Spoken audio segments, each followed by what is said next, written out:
Hey everyone, before we get started with the Brodie Smith contract conversation, do not forget to hit the like button, please subscribe, and if you want the most up-to-date disc golf news this offseason, hit the notification bell, and please leave a comment of your favorite disc down below. You're watching Iceberg TV. I really appreciate everybody's support. Enjoy the video. Before we get into today's video, I want to give a quick shout out to bergsbags.com. The Iceberg V3 disc golf backpack is the #1 disc golf bag on the market, 1000D Cordura construction. This is the most durable materials on the market for any disc golf bag.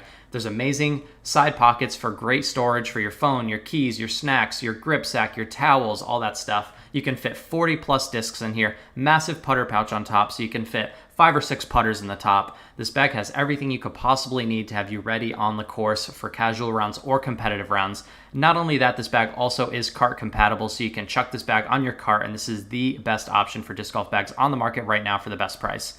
Click the link in the description below and use code ICE10 for 10% off your order. Now let's get into today's video about Brodie Smith.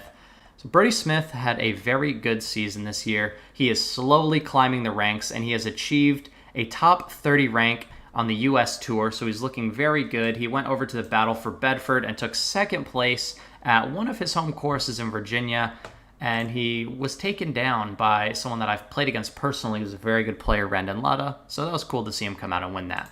But back to Brodie Smith. Do I think he's going to stay with Discraft? They are currently in negotiations, and I think when it comes to Brodie Smith, money talks, and Brodie has proven that he can move an insane amount of discs. I don't know about you, but what I see when I go to the course is Brodie Smith roaches and Brodie Smith zones. This is what I see when I go to the course. Basically, every player either has a Paul McBeth zone or a Brodie Smith zone, and it's probably about a 50-50 split, but 90% of the players that I see in Charlotte are bagging one of these discs. And these guys are selling discs like crazy with Brodie's name, and he's very valuable to Discraft, so they're going to be willing to pay him a lot of money to keep him on the team. Now, Brodie and Paul did have a falling out, so people sort of think that that's going to affect Brodie's decision with Discraft. I don't think Paul and Brodie's beef matters at all anymore. Do I think they're best friends? No, but do I think they probably buried the hatchet? Yes. I made a whole video on that drama. If you want to check it out, you can go through the channel. I made a video about the whole sort of Paul and Brodie saga. They had a little Twitter beef back and forth. It was actually really interesting to see, and people were wondering, are they going to part ways? Is Brodie going to go to another company? Ideally, Brodie probably wants to stay with Discraft. He knows they're plastic. He's already knows how many discs he can move with them.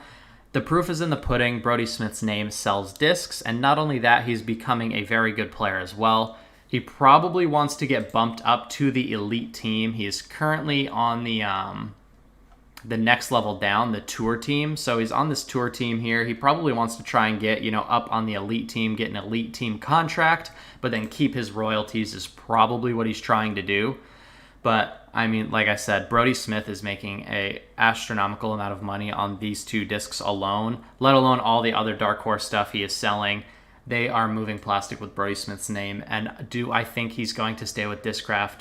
Probably, but they are negotiating, and if Brodie's asking for too much, he's probably, they may consider letting him go, and I'm sure without a doubt other companies will pay for Brodie Smith. They will want to give him a big contract. The big players, I think, to team up with Brodie are probably Innova Disc Golf and Infinite Discs. I think those are the 2 brands that I think he would probably fit the best in, but I think the odds of him staying with Discraft are over 80%.